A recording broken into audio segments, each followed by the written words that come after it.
Tiago. Ela vai falar sobre reencarnação, uma associação do mito de Éra e o Espiritismo.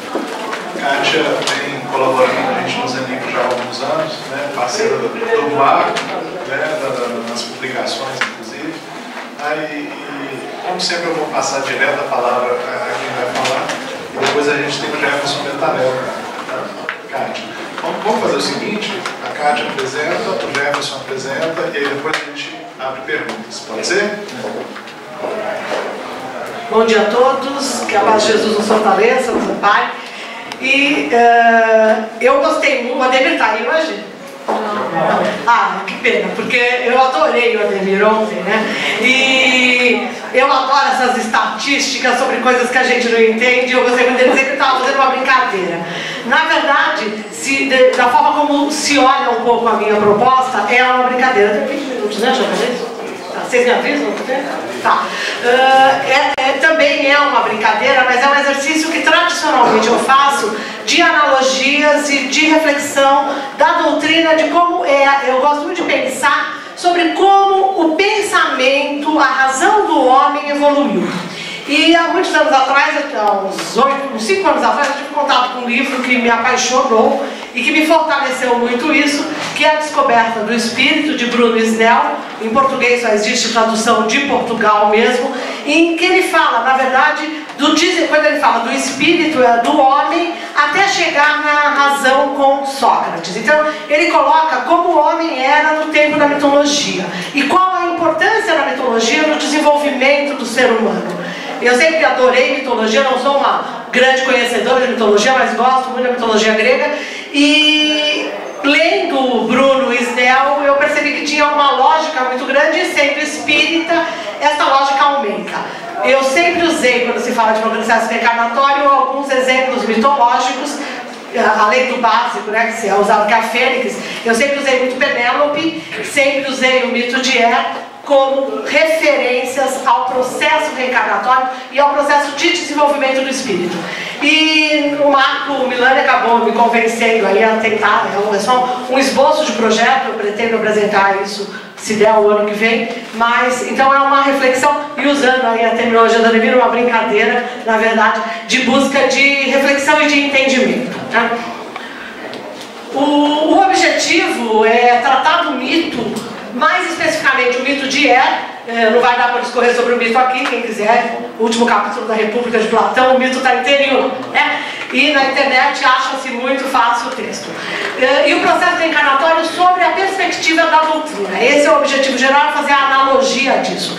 E apresentar a relação entre o mito e o conceito espírita de reencarnação. Partindo sempre do princípio de que todo conhecimento do homem é evolutivo. Então, mesmo o homem, lá nas suas origens, no seu início, nesse período mitológico, ele sabia, entre aspas, como as coisas se aconteciam. Ele não tinha um desenvolvimento intelectual, racional, um desenvolvimento de conhecimento, até o desenvolvimento moral, para poder explicar como a coisa se dava. Então o mito acaba funcionando como um processo de reflexão ou de busca de expressão do homem naquele momento.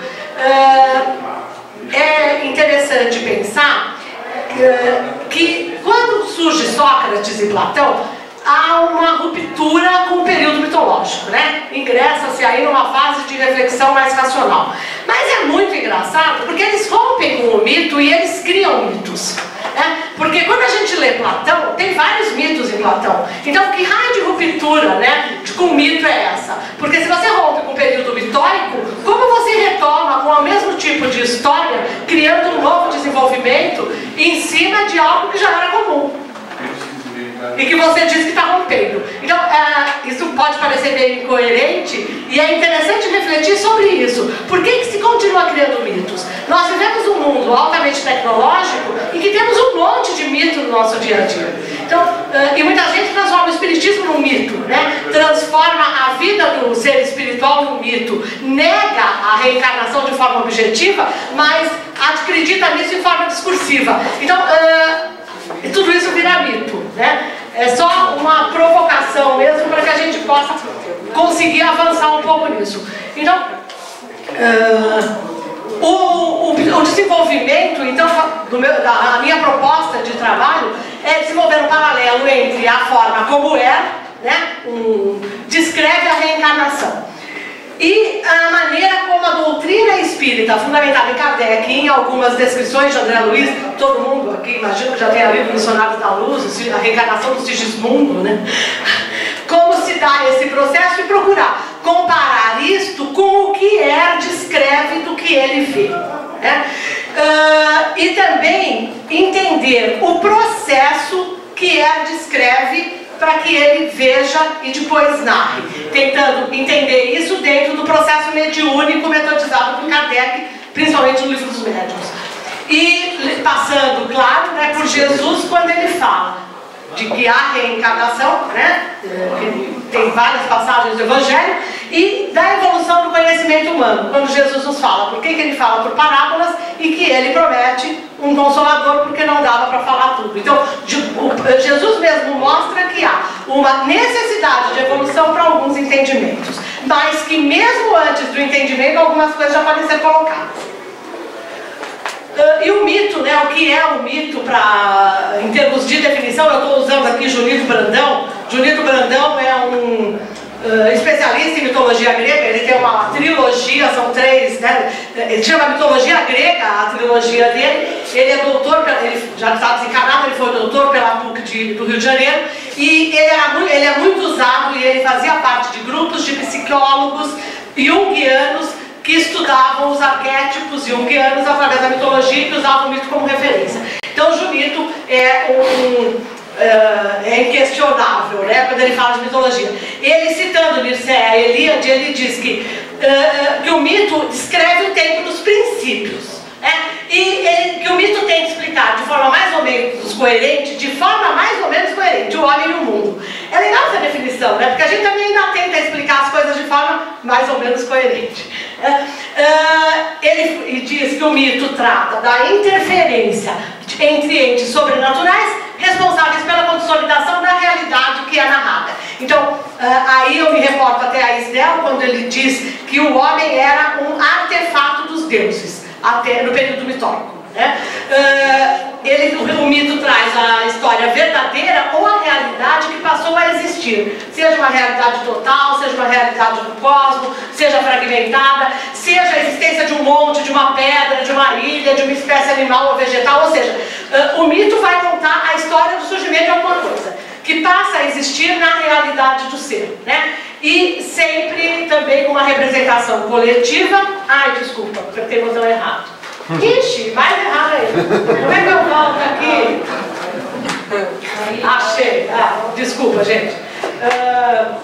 Uma realidade coletiva transmitida por gerações, com explicação do mundo e com explicação do mundo, né?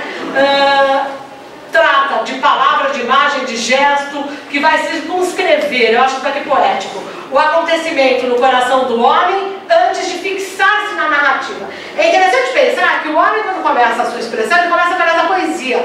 A linguagem discursiva, a narrativa, tem a ver com a evolução racional do ser. Quando ele começa a sua primeira expressão, é pela poesia através da emoção. A razão, ou o discurso como nós conhecemos, em termos de texto narrativo, só surge muito à frente quando o homem já tem a razão mais desenvolvida. E dentro do conceito de Jung, né, segundo Brandão, o mito é um elo entre o consciente e o inconsciente coletivo, assim como entre as formas através dos quais o inconsciente se manifesta. Acho que por isso que nós até hoje somos um pouco dependentes do mito, né? Bom, e quem né? Quem é essa figura? Ele, na verdade, era um armênio, original da Panfilha. A Panfilha era uma região que vivia povos de todo mundo, né? Naquela época, era uma terra de ninguém, poderia ser assim dizer. Ele morre numa batalha e, após 10 dias da batalha, ele dado como morto, ele é recolhido sem sinais de putrefação no corpo e é colocado numa pira funerária. E ele vai ser velado. E 2 dias após estar na pira funerária, ou seja, 12 dias após a batalha, a morte dele, ele levanta da pira e narra o que ele viu. Deve ter sido um fato fantástico. E aqui a Panfilha, tá, gente? Ó, A Panfilha ficava aqui perto de Lícia. Paulo de Tarso, nas suas viagens, passou por essas bandas. Tá? E aqui, hoje, onde estaria a Panfilha, é aqui na região de Turquia. Tá vendo? Ó? Aqui fica a Síria, né? Então a Panfilha hoje seria na Turquia, essa região aqui de Chipre, né? Esse mapa é o atual. Tá? Ele vai narrar tudo que ele vivenciou, e ele diz que ele saiu do corpo e que ele foi para um lugar, e ele descreve todo esse lugar, tudo que ele vê, e que tinha um espaço entre a terra e o céu, onde tinham juízes, tinha a porta para o céu, porta para a terra, e as almas ficavam passando de um lado para o outro, e esses juízes iam dizendo como as almas tinham, o que ia acontecer com as almas. E algumas recebiam um número, e o número era condizente com o tipo de encarnação que ia ter, com o tipo de... E que quem era muito mal, e ele cita exemplos de políticos, e ele vai discorrer, é muito legal. Alguém aqui já leu esse livro? É muito legal. Porque quando a gente lê mito, a gente descobre que o mito se aplica a qualquer momento, é como a parábola de Jesus, né? A qualquer momento da história que você vá, o mito cabe. Porque é o nosso inconsciente, é a nossa base, né? E que aí essas almas vão sendo encaminhadas para a reencarnação e que chega um determinado momento, tem trovão, aquelas coisas. É legal porque quando a gente pensa no antigamente, nos tempos do princípio, como diz Junito, como diz Brandão, sempre os grandes acontecimentos são antecedidos de grandes manifestações físicas. Então, tem rojão, tem trovoada, tem tempestade, né? A terra treme, sempre nós vamos ter aí manifestações da natureza para preparar para um grande acontecimento, né? E aí as almas voltam, elas passam pelo rio do esquecimento, elas bebem água do esquecimento, e ele é proibido de beber, porque ele estava vivo. E ele tinha que contar para as pessoas o que ele tinha visto. E ele volta ao corpo, ressurge lá, né? Levanta lá na pira, e as almas encarnam para cumprir as suas tarefas. E ele diz que ele é levado a esse lugar e que alguém explica a ele, né, o funcionamento habitual, as exceções de como se processa tudo e como as almas são reenviadas ao mundo físico. Quando a gente lê isso e lembra, né, se alguém já leu o Apocalipse de João, tem algumas coisas que são muito próximas. Quando João fala assim, me levaram, me mostraram, me falaram, 500 anos antes de Jesus, Platão, segundo Platão, né? Não dá para saber se o cara existiu mesmo, se é só uma criação de Platão, mas fala da mesma forma. Então é interessante a gente perceber que os discursos ao longo do tempo são sempre muito próximos. E aí, né, a busca, a minha intenção, o meu desejo é buscar a possível relação entre a reencarnação, como narrada por ela, e como estudada pelo Espiritismo. Quais os pontos de concordância, ou como o avanço do nosso entendimento, através desses 2.400 anos, mais ou menos, como esse avanço de entendimento nos possibilita perceber que lá já era narrado algo muito próximo ao que nós narramos hoje, né? O pensamento mítico, segundo Isnel, né, que é um autor que eu falei para vocês que eu tenho verdadeira adoração, esse livro eu recomendo para quem se interessa por entender o processo mitórico, é um livro bem interessante, o processo de desenvolvimento do ser. Ele se esforça por uma conexão etiológica com seu núcleo essencial residindo na tentativa de responder perguntas relativas às causas, ou seja, é a origem, da onde eu venho, para onde eu vou, como que isso se desenvolve, né? Inclusive dos fenômenos naturais, das instituições humanas, dos usos dos instrumentos. E aí a gente tem que se reportar ao Livro dos Espíritos, algumas coisas que eu peguei no Livro dos Espíritos, também bem resumidas, que a narrativa de 2.400 anos depois explicada, pode ser explicada ou pode ser analisada dentro de uma vertente espírita, né, de uma doutrina, que segundo o próprio Kardec nos fala, congrega o saber humano e um corpo único. Kardec sempre disse que ele não trazia nada de novo, que ele congregava aquilo que o homem sempre tinha sabido e ele estava codificando isso. E que vai buscar decodificar símbolos, né? Então vamos procurar decodificar os símbolos platônicos e tecer uma solidariedade entre os pontos da evolução humana com a historicidade do ser que vamos sempre lembrar que o espírito, enquanto ser inteligente da criação, no momento em que ele pensa, ele vive. Então tudo é presente, né? O mais próximo do problema. Porque quando nós temos raiva de alguém, a hora que a gente lembra da pessoa, a gente sente a mesma raiva, né? Então aquilo passou a ser presente e deixou de ser passado. Tentando entender o presente dessa forma mais de sentimento mesmo. Tá? E sobre o processo de reencarnação, né? Então lembrar que a visão na época em que foi narrada por Platão, ela pode se aproximar da visão espírita e que demonstra uma condição de emancipação do espírito também referenciada por Jesus. Nós temos aí Lázaro, a filha de Jairo, em que estavam no estado que o espiritismo e a ciência são concordantes, era um estado cataléptico, né? Então essas pessoas não estavam mortas.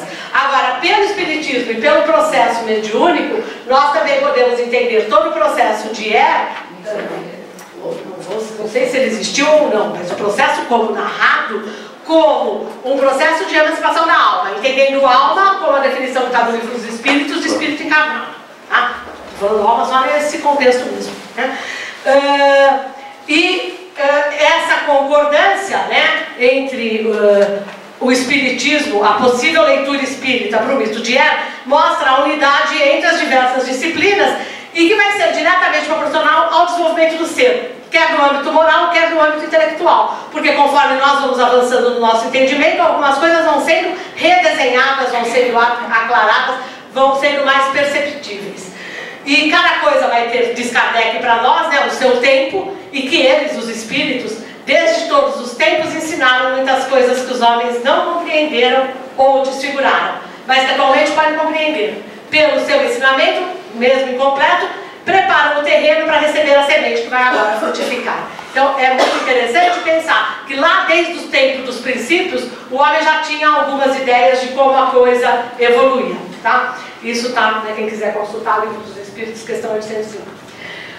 E a reflexão, eu vou precisar de meio, acho que eu acabo, foi muito rápido. E a reflexão, né, que eu busco com isso é sobre os preconceitos existentes com relação ao mito e à própria reencarnação. É muito legal porque a gente vê espíritas às vezes resistentes à reencarnação. O espírita diz que acredita na reencarnação, mas na hora de tentar falar sobre isso, ele é muito resistente muitas vezes, né? Nós temos às vezes uma dificuldade de aceitar isso de forma prática, e a reencarnação deve vir um mito pra gente, né? Descortinando a possibilidade de perceber na reencarnação e na forma como o espírito evolui ao longo dos anos, a história individual e coletiva, porque como nós sempre estamos inseridos em sociedade, o nosso processo evolutivo individual, ele marca a sociedade e ele influencia a sociedade. Então, ele é marcado pelos tempos que nós vivemos, ao mesmo tempo em que nós marcamos esses tempos e podemos influenciar o meio, né? Levando já como a cumprir sua missão como ser inteligente da criação.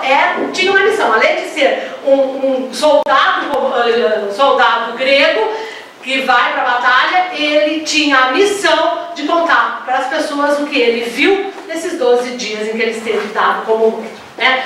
E a missão é sempre atingir a perfectibilidade, porque ele vai falar do comprometimento de alguns espíritos, vai falar que algumas almas não precisam nascer porque elas já são boas. Então, e tem os juízes lá, e é legal que é muito o conceito que nós trazemos para o cristianismo, que o próprio judaísmo trabalha, e aí a gente vê a uniformidade de imagens, que o homem, em qualquer cultura, as coisas são muito parecidas, e são muito próximas, né? E perceber em que condições, né, o homem se percebe, em condições de enfrentar a sua parte na obra da criação. De novo, Kardec, né, questão 132, que é concorrendo para a obra geral de Deus. Nós temos um papel a desempenhar. Em nível individual, nós temos a missão de evoluirmos e em nível coletivo de auxiliar o outro.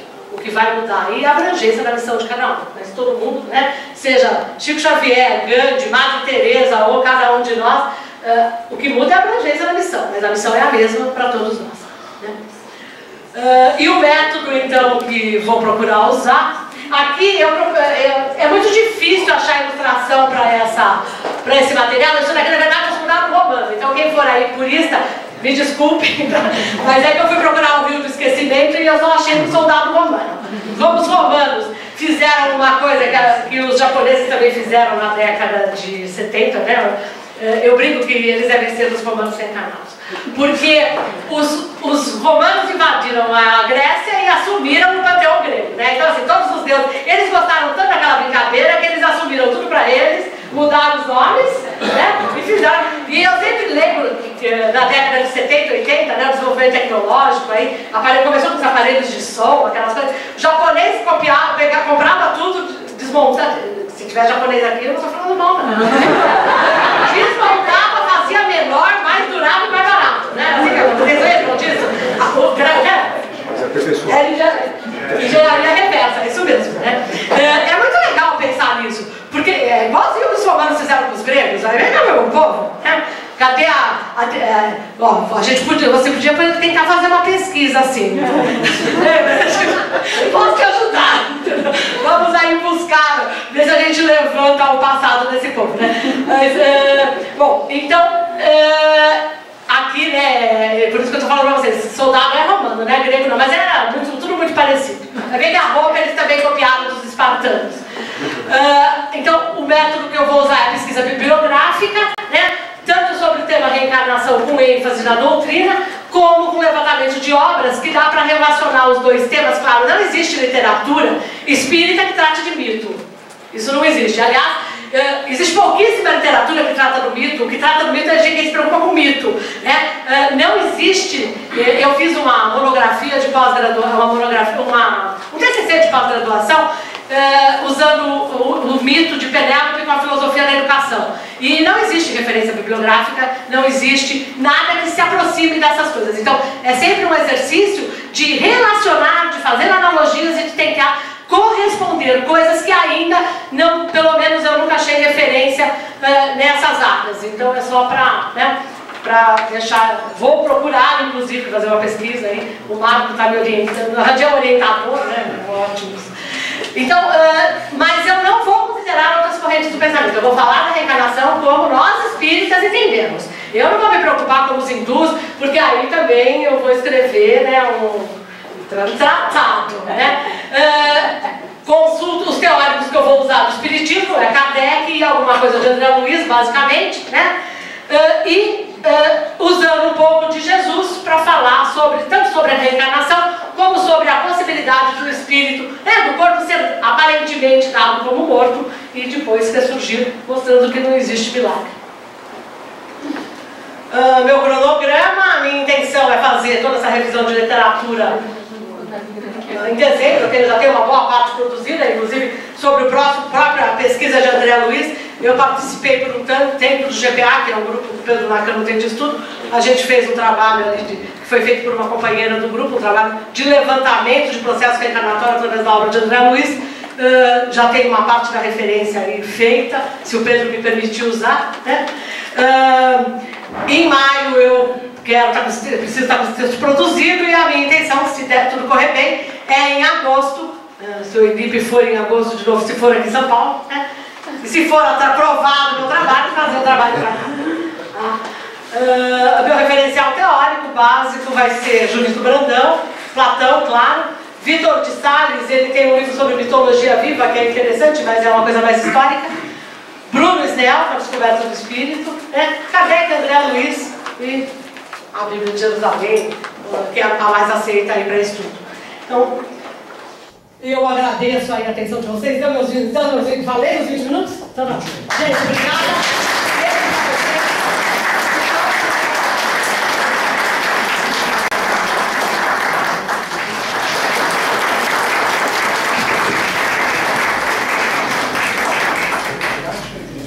Vamos sentar aqui na frente, porque a gente ainda tem um tempo para perguntas.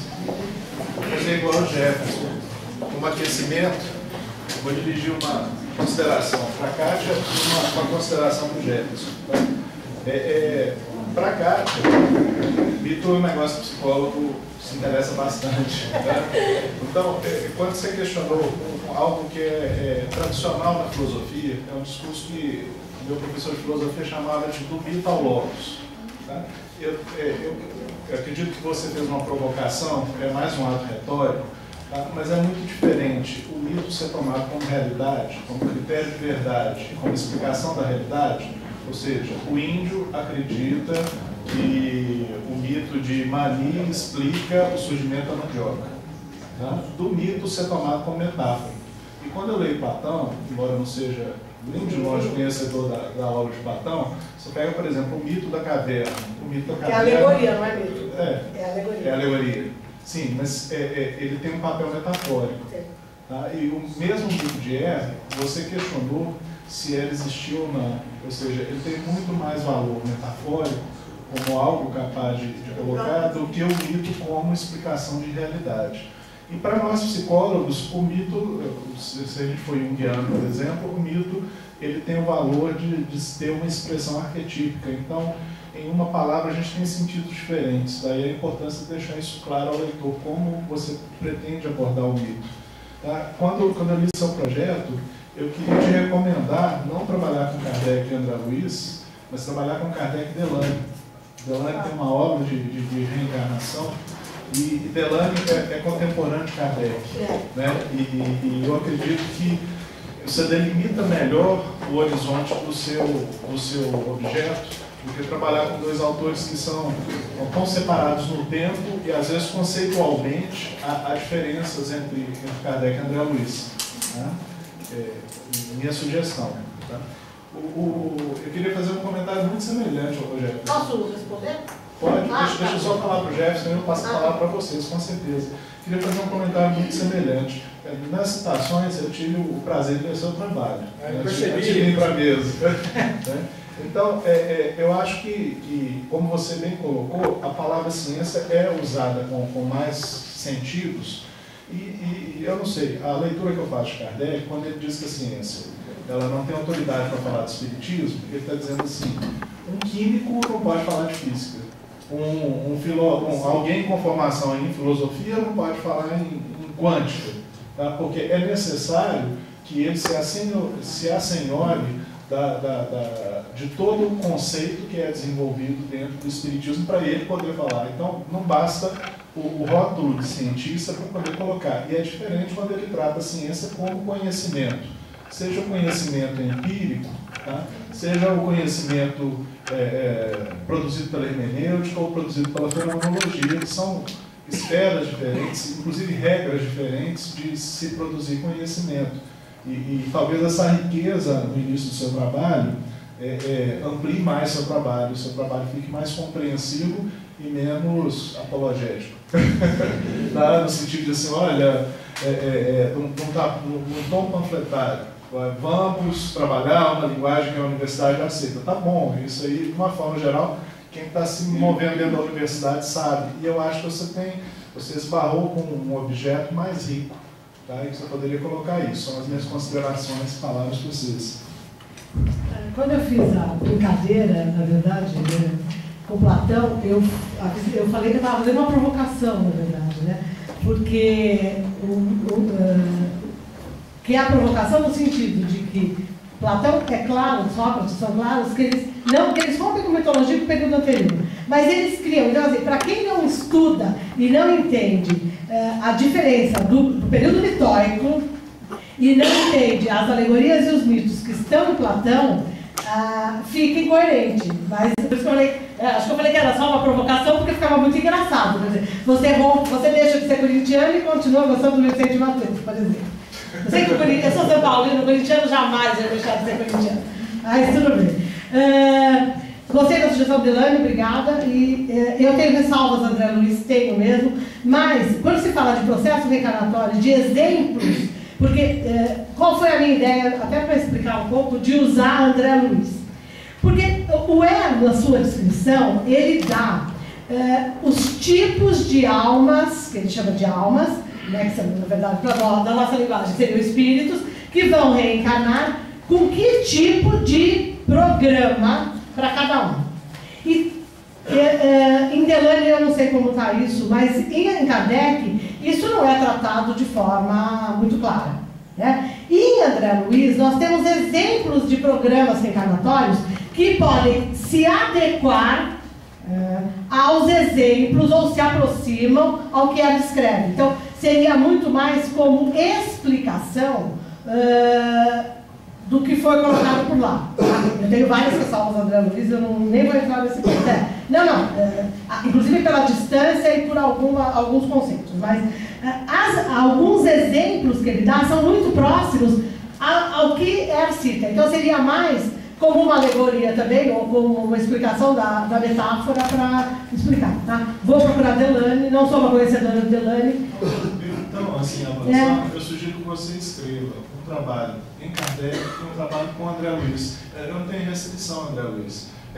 São métodos diferentes. Kardec tentava encontrar leis gerais ou princípios gerais que explicassem a reencarnação como um todo. E André Luiz faz estudos de casos. Então, às vezes, as pessoas generalizam o caso fazem generalizações indevidas em cima do caso. A minha ideia não é trabalhar mesmo. Então, como são métodos diferentes, eu acho que trabalhar um e depois trabalhar outro é perfeitamente. A minha ideia é trabalhar em partes diferentes do trabalho. Eu só acho complicado sair misturando e se corre o risco de fazer generalização indevida. Tá? Essa é uma observação apenas. Tá bom. Neide. Vou responder. Fale de novo a pergunta. Quem está gravando e precisa de. Eu repito a pergunta, então. Kátia, no que você se baseia para colocar como possível ser uma pessoa real? Kátia, ela quer saber qual a base da Kátia para colocar como uma possível pessoa real.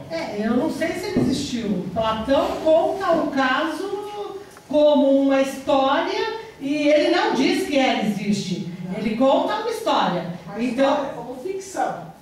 Não sei se é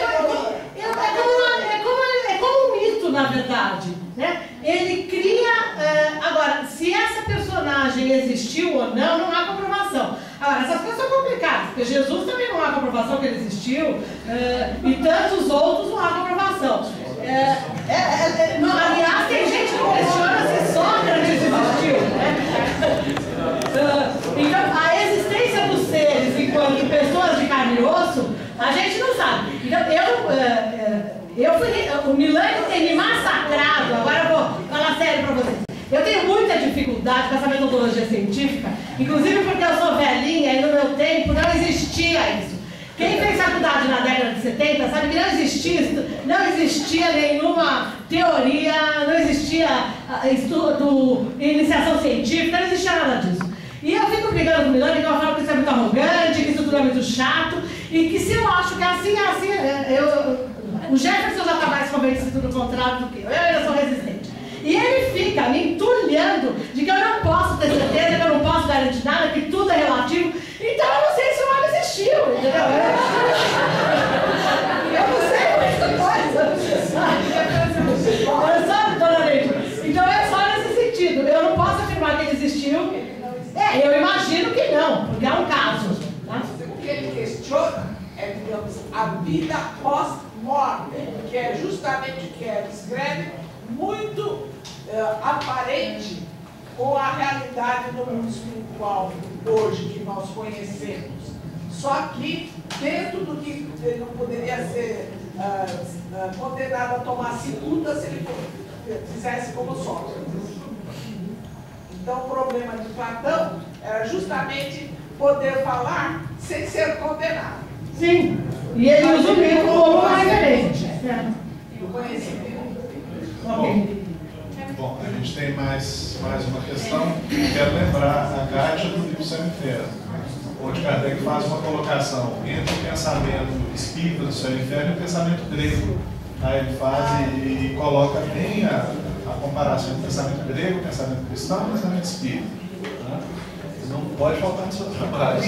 Diga lá. Podemos fazer blocos das perguntas para a gente ganhar tempo? Tá? Por favor. Deixa eu falar só um pouquinho, porque assim, na realidade, deixa eu falar, minha voz é muito fina e vocês vão ficar com dor de ouvido de eu ouvir falar. É assim, primeiro, eu gostaria muito de incentivar a Kátia a esse trabalho que ela está se propondo, porque eu acho que uma das primeiras preocupações da ciência, quer dizer, uma coisa que falta muito na ciência é, primeiramente, acreditar na dualidade do ser. Então, o ser enquanto matéria, o ser enquanto espírito.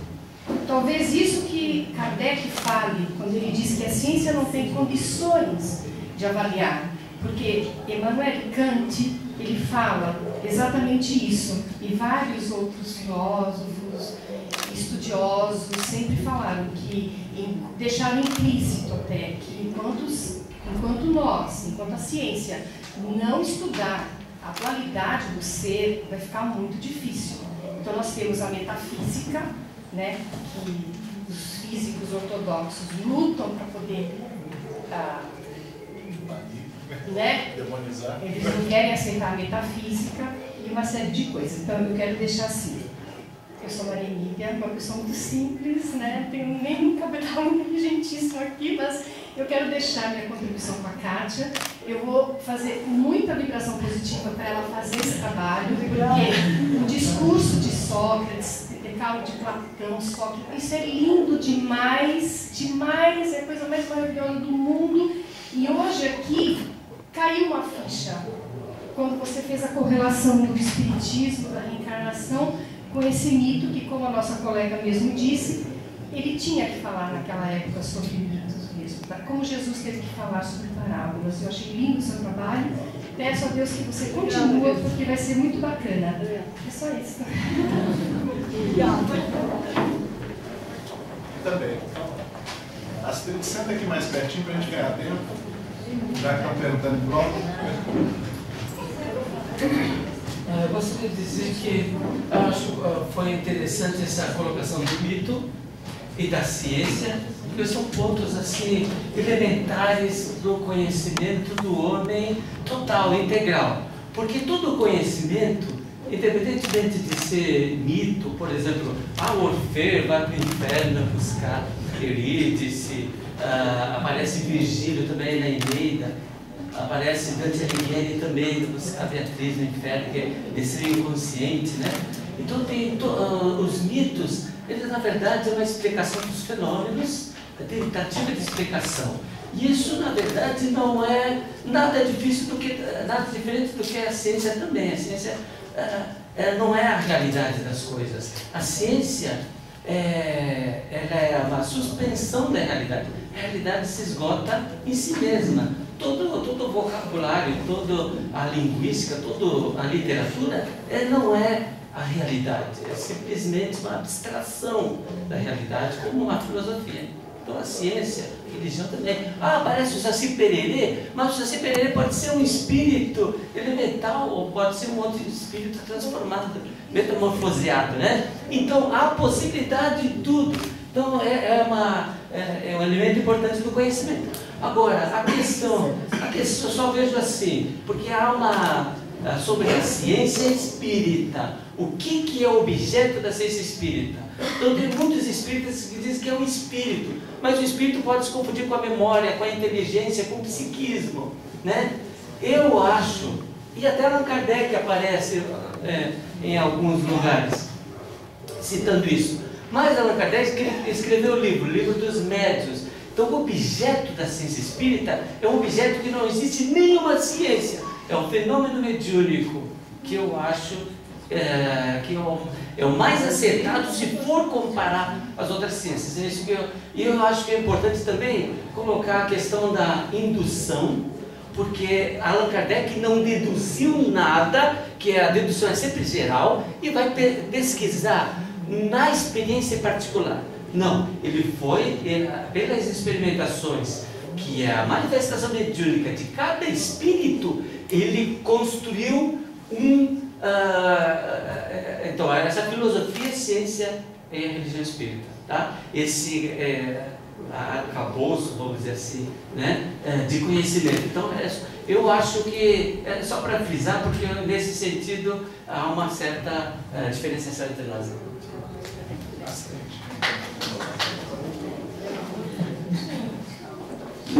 Bom dia a todos, saudações. Nossa, nos desperta tanta coisa esse trabalho, vocês são realmente de parabéns. Mas o trabalho da Kátia também me incentiva bastante a refletir um pouco mais sobre isso tudo. E essa questão da metáfora é de um valor inestimável. Essa questão do mito é um tema muito rico que merece realmente ser explorado. No entanto, o mito tem um valor positivo positivo porque justamente ele transcende o raciocínio discursivo. Tá? Então, se começou pela intuição, uma intuição natural, e depois já nos primórdios, falavam dos primórdios, a narrativa, estamos tentando dizer essa intuição, hoje, e particularmente em Platão, acreditamos que ele não é só uma forma refletida de trazer a intuição, mas em caso de Platão, ele passa pela razão, ou seja, ele passa pelo raciocínio discursivo e pelo método, mas aí o raciocínio discursivo ele transcende. Daí a importância da metáfora como um recurso para falar das coisas espirituais, né? Que é o que fez Jesus. Imaginem se Jesus trouxesse o cristianismo, em termos conceituais, a gente não entenderia nada, teríamos que racionalizar em cima. Então a metáfora é uma forma de expressão, talvez um pouco poética, da realidade espiritual, que também envolve a sensibilidade, o sentimento, e que, portanto, eu diria, é mais precisa e não tão exata como o rigor do discurso. Né? Então é riquíssimo esse tema, e vejo o mito como um recurso de um valor inestimável e não tão somente uma falta de recursos. Vou passar a palavra para eles e vamos encerrar, tá, gente? Todos nós precisamos de almoço também. Sim, e temos lançamento, com certeza. Tá? Agradeço aí o Sadi, a Astrid, eu não sei falar. Maria Emília, obrigada aí pelo estímulo, e realmente, eu não entendo o mito como uma piada, nada disso. O mito para mim é algo que realmente transcende, e por isso que eu disse, inclusive, que ele é sempre atual, né? Você lê o mito... caverna é uma alegoria, né? Segundo os filósofos, a caverna não é um mito. Eu ainda também, eu uso a terminologia certa porque o meu orientador de pós-graduação me matou com isso, porque eu falava que aquilo não era mito, então não é mito. É legal. Mas mesmo quando a gente lê mitologia antiga, né, a parte do período mitóico mesmo, é muito interessante que as coisas se adequam a realidades, ou seja, são historinhas que cabem a qualquer momento, de acordo com a leitura que a gente faz. E isso que torna as coisas, que mostra a atualidade. E a gente participa de uma doutrina, ou tenta, né, pelo menos, divulgar, trabalhar com uma doutrina que também é evolutiva e adequa-se ao tempo, a qualquer momento, e a evolução já foi prevista pelo próprio codificador. Então, dentro desse conjunto de coisas, as coisas podem realmente se complementar e se explicar. Né? E obrigada aí pelo estímulo de vocês.